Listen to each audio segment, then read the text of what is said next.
오늘은 하나님의 섭리에 대한 세 가지 원리라는 제목으로 하나님 말씀 증거하겠습니다.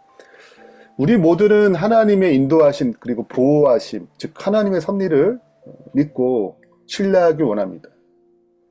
우리는 하나님께서 우리의 삶에 대한 완벽한 계획을 갖고 계시고 또 모든 것이 협력하여 성경의 스토리를 살펴보게 되면 선을 이룰 것이라는 그런 말씀에 기초한 약속을 붙들고 살아가요. 이게 그리스도인이 가져야 될 믿음의 소양이죠. 근데 우리의 삶이 항상 그렇게 완벽하게 눈에 보이게 하나님의 섭리가 드러난 게 아니에요. 마치 하나님의 섭리를 믿지만 안개 낀 혼돈의 미로처럼 느껴질 때가 있는 것입니다. 오늘 본문이 그러한데요.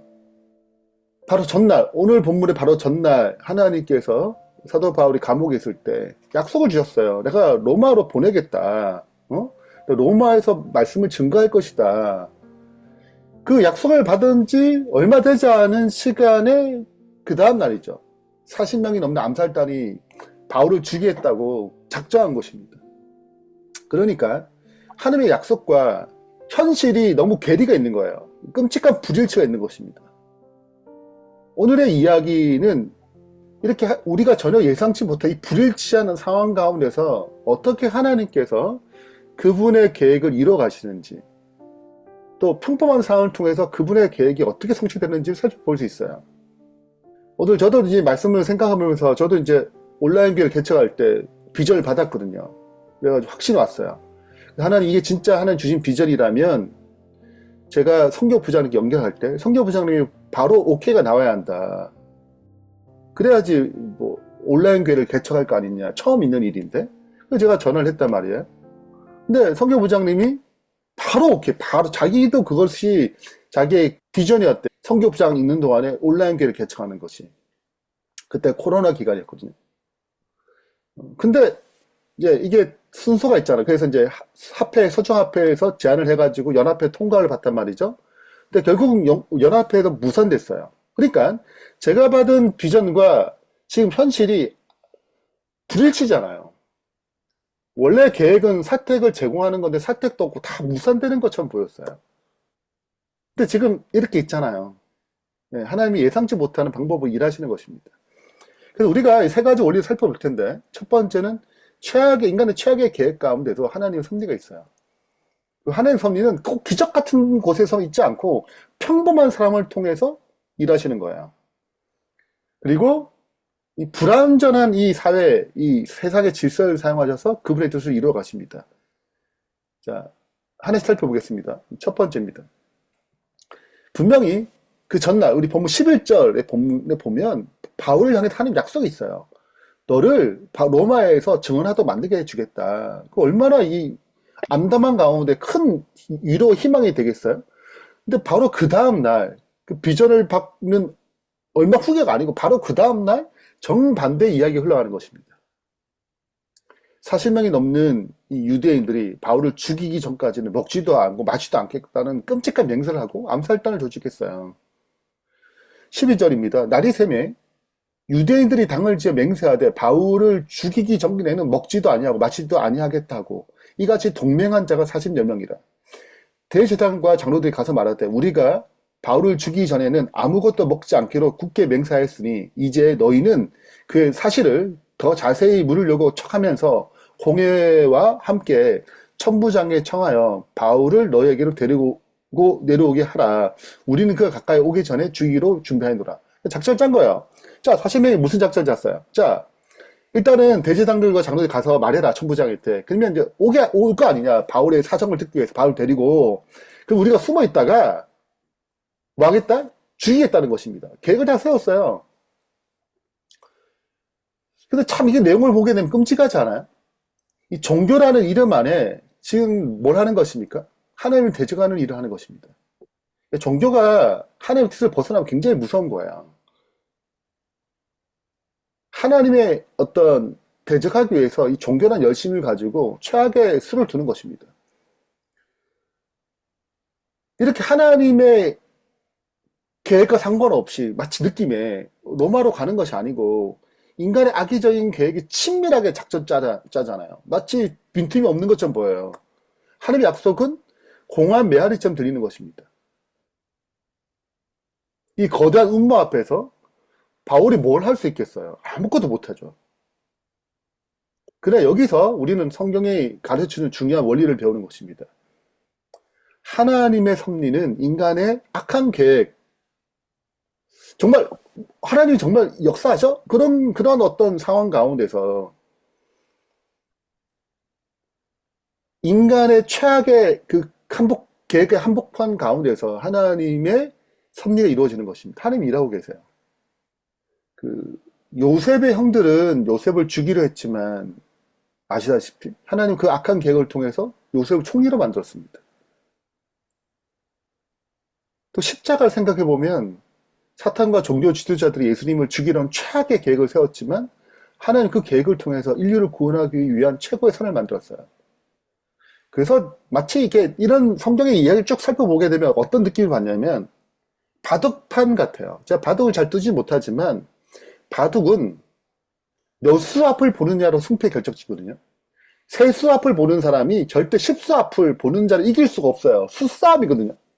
몇 수를 보느냐로 싸움의 승패가 나는 것입니다. 그럼 생각해보세요. 사단이 아무리 수를 잘 떠도 모든 것을 보시는 하나님의 수가 있는 것입니다. 그러니까 위대하신 바둑의 마스터예요. 하나님이. 절대 사탄을 이길 수 없습니다. 어떠한 악랄한 수를 쓰더라도 우리의 승리를 위한 하나님의 더 큰 계획을 갖고 있는 거예요. 그 모든 것을 바꾸시는 것입니다. 그리고 우리는 그러한 하나님을 믿어야 돼요. 하나님의 섭리를 믿는 백성이 되어야 되는 것입니다. 바울을 향한 이 살인 계획조차도 하나님의 섭리 아래 있는 거예요. 그렇다면 하나님이 이 위기를 어떻게 극복하시는가?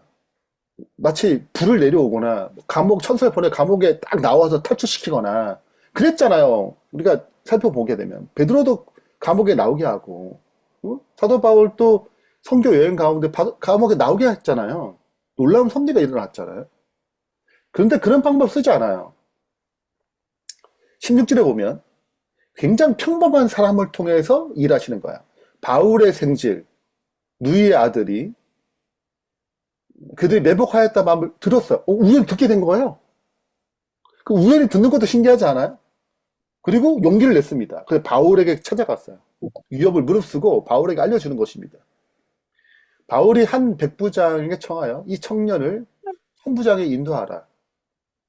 그에게 무슨 할 말이 있다 해서. 그래서 천부장이 데려가 천부장이 얘기하는 이 모든 이 음모를 다 얘기하는 거야. 그래서 그들의 말을 따르지 말고, 응? 왜냐하면 바울을 죽이기 전까지 먹지도 마시지도 않고 맹세한 40명이 있다. 당신이 거기 따라가게 되면 그게 걸릴 것이다. 라고 딱 얘기를 했습니다. 그래서 이제 청부장이 아무나도 얘기하지 말라고 딱 한복시킨 다음에 이제 일을 진행하는 거야. 여러분 보세요. 분명히 초자연적으로 일하지 않았어요. 근데 이 평범한 이 책임감이 있는 이 용기를 통해서 그분의 일을 이루어 가시는 것입니다. 그래서 어쩌면 우리가 하나님 섭리를 생각할 때 우리의 방식대로 어떤 기적 같은 갑작스러운 어떤 놀라운 섭리를 기대할 수 있겠지만 불, 지진 뭐 이런 거요. 그렇지만 하나님은 그 평범한 한 청년의 통해서 일을 이루어 가시는 거예요. 그러므로 우리가 우리의 생각과 우리의 방식보다 하나님 더 놀라운 계획과 방법을 갖고 계셨어요. 그런 걸 생각해 보면 우리는 종종 하나님 뜻을 기다리면서 아무것도 하지 않을 때가 있어요. 하나님가 알아서 해주겠지. 나 하나님 신뢰하는데. 그러나 하나님께서는 보통 우리의 기도와 함께 우리의 손발을 사용하기 원하세요. 하나님께서 바울의 생질에게 초자연적 환상을 보여주지 않았어요. 자, 환상이 나타나가지고, 야, 너 지금 얘기해야 돼. 이렇게 하지 않았어요. 그냥 듣고 그에게 필요한 것은 위험을 감수하고 올바른 일을 행할 용기뿐이었습니다. 어쩌면 하나님께서 오늘 우리에게 작은 용기가 필요하다고 말할 수 있어요. 용기를 통해서, 그 작은 용기를 통해서, 작은 순종을 통해서 그분의 위대한 일을 이루어가는 것입니다. 어쩌면 내 직장에서 불의를 보고 침묵하지 않은 용기, 이웃의 아픔을 보고 외면하지 않은 용기, 다가가는 용기, 그 평범한 순종을 통해서 하나님의 섭리가 이루어가는 거예요, 지금도. 마지막으로 하나님은 불완전한 세상의 질서를 사용하세요. 그래서 천부장이 백부장 불러가지고 엄청난 군사를 준비합니다. 보병 200명, 기병 70명, 창병 200명 준비해가지고 지금 총독 벨리스에게 데려가는 거예요. 무사히. 왜냐하면 이 암살자 40명을 막기 위해서 바울을 철저하게 보호하는 거예요. 자, 생각해보세요. 이 천부장이 하나님 믿는 사람이에요? 그 바울의 신학에 관심 있는 사람이에요? 아니에요. 그는 단지 자신의 임무에 충실하는 것입니다. 바울이 로마 시민이기 때문에 자기 또 관 아래에 있는 구역의 소독을 막아야 하기 때문에 바울을 책임지고 보호한 것 뿐이에요.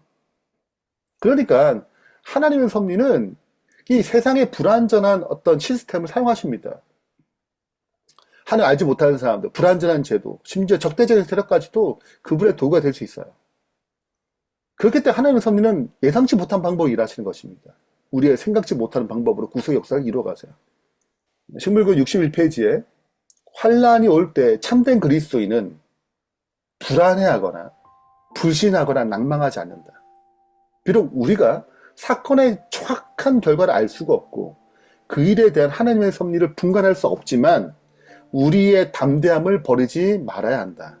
우리는 하나님의 놀라운 자비를 기억하고 우리의 염려를 그분께 맡기는 동시에 인내로서 그분의 구원을 신뢰하며 기다려야 한다. 이러한 가운데 투쟁이 있잖아요. 이러한 투쟁을 통해서 영적인 생애는 힘을 얻게 된다. 이 놀라운 경험이거든요. 잘 이겨서 하나님의 놀라운 경험을 하게 되면, 신을 잘 견디게 되면 그것은 견실한 품성과 보배로운 영적 미덕을 개발시켜 줄 것이다. 자, 우리 삶에 적용해 보겠습니다. 어쩌면 우리가 어떤 악한 계획이 있을 수 있어요. 우리 앞에 위협하는 계획이 있을 수 있습니다. 우리를 무너뜨리는 어떤 것들이 있을 수 있어요. 근데 그것이 하나님 선언보다 더 강하지 않아요. 어떤 악한 계획도 하나님의 방식으로, 능력으로 선언을 바꿀 수 있습니다. 어쩌면 우리가 지금 작은 용기를 낼 때가 있어요. 그 작은 용기를 통해서 그분의 놀라운 일을 이룰 수 있습니다. 내가 보게 된 것, 내가 알게 된 것에 작은 용기가 필요할 수 있어요. 마지막으로 우리가 세상 살아갈 때 하나님은 이 불완전한 세상, 문제 있는 세상의 구조와 시스템을 통해서 그분 일을 이루세요. 그러면 우리는 하나님을 신뢰합니다. 실은 우리가 다 이해할 수 있는 게 아니에요. 하나님의 섭리를. 그럼 이해하라고 하지 않아요. 우리 이해를 뛰어넘는 방식이기 때문에. 이해할 수 없더라도 가장 좋은 길로 인도하시는 하나님의 섭리를 신뢰하고 지금 내가 할 수 있는 것을 순종하는 것이 그분의 인도하는 방식입니다.